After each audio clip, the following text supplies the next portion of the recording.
Números capítulo 15, el Señor habla con Moisés y le dice: habla con los hijos de Israel y diles: cuando ustedes hayan entrado en la tierra que yo el Señor les estoy dando para que la habiten, y me presenten ofrendas encendidas, holocaustos, sacrificios de vaca o de ovejas, ya sea como voto especial o voluntario, para ofrecerme en sus fiestas solemnes de olor grato. Y de ahí empieza entonces a describir todas las ofrendas que tenían que hacerse cuando entraran a la tierra prometida. En muchas de ellas tenía que presentarse, sabemos, un animal limpio, puro. Además de eso se le añadía siempre harina, aceite y vino. Y son distintas ofrendas que se van presentando ante el Señor del verso 1 al verso 16.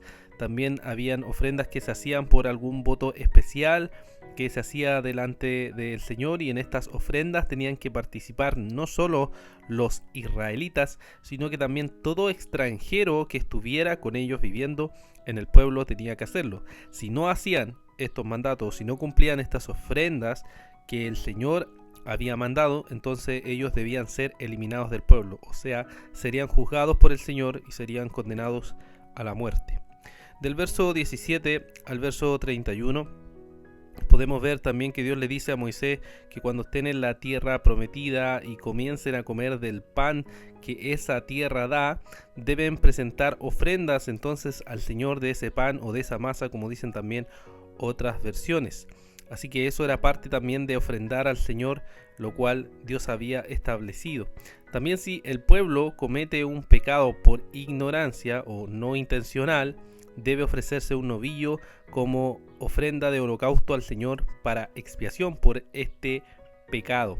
Ahora, nuevamente, no solo esto se aplicaba a los israelitas, a los mismos que eran ahí descendientes, sino que también se aplicaba a los extranjeros que vivían con ellos. Y por tanto, si alguien no hacía lo que decía la voluntad de Dios aquí en estas ofrendas, entonces tenía que ser eliminado de el pueblo. Podemos ver esto entonces de estos versos 17 al 31. Y luego del verso 32 al 41 podemos ver que hay un caso de un hombre que en el día de reposo sale a recoger leña.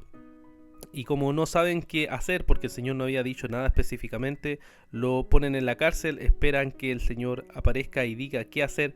Y cuando el Señor viene, dice que este hombre debería ser apedreado y morir porque estaba quebrantando el día santo del Señor de reposo, y así quedaba establecido para que esta fuera siempre una causal de juicio contra aquel que se rebelaba abiertamente contra la voluntad de Dios.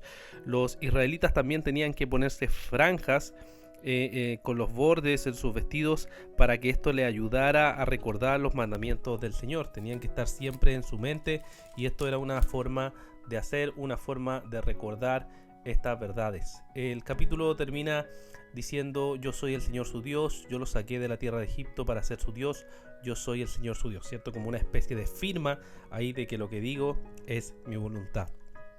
¿Qué es entonces lo que podemos meditar, hermanos, acerca de este capítulo? Lo primero que podemos meditar es que al ver que en la tierra prometida había muchas bendiciones que el pueblo iba a recibir, por tanto el pueblo tenía que ofrendar de esas mismas bendiciones que iba a recibir de esta tierra que el Señor había dado. Hoy en día es lo mismo, nosotros simplemente respondemos a ese amor. O sea, las ofrendas son la respuesta de amor con gratitud a la gran bondad y a la gran misericordia que el Señor ha tenido con nosotros. ¿Se ve reflejado esto verdaderamente en tu vida? ¿Te entregas al Señor como una ofrenda de olor fragante constantemente? ¿Eres un sacrificio vivo para el Señor, como lo dice el apóstol Pablo? ¿Somos esa ofrenda de gratitud al Señor con toda la forma de nuestra vida? También podemos ver que en el antiguo pacto se debían presentar animales como expiación por los pecados no intencionales. Y eso nos muestra también un patrón para nosotros cuando nosotros examinamos nuestra vida, o cuando terminamos un día de laboral, un día de trabajar, un día de estudiar, un día de lo que hagamos, de las cosas cotidianas. Una de las cosas que deberíamos hacer es un examen de conciencia, un examen de cómo hemos vivido este día delante del Señor. Y siempre tiene que haber arrepentimiento. ¿Por qué?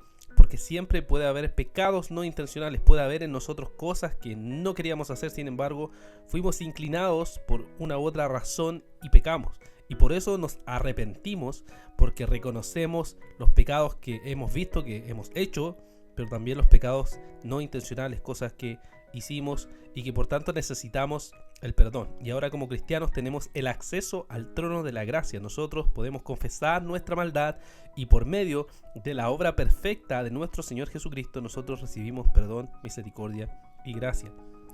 Podemos ver también en el caso del hombre que desobedeció a Dios, que se ejecutó contra él el juicio. Y esto nos recuerda lo que dice Romanos: la paga del pecado es la muerte. Ahora, ¿por qué nosotros cuando quebrantamos la ley de Dios no morimos como este mismo hombre murió?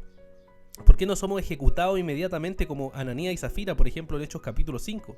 ¿Por qué no recibimos la condenación directa de Dios cuando hemos pecado y hemos quebrantado la voluntad de nuestro Dios?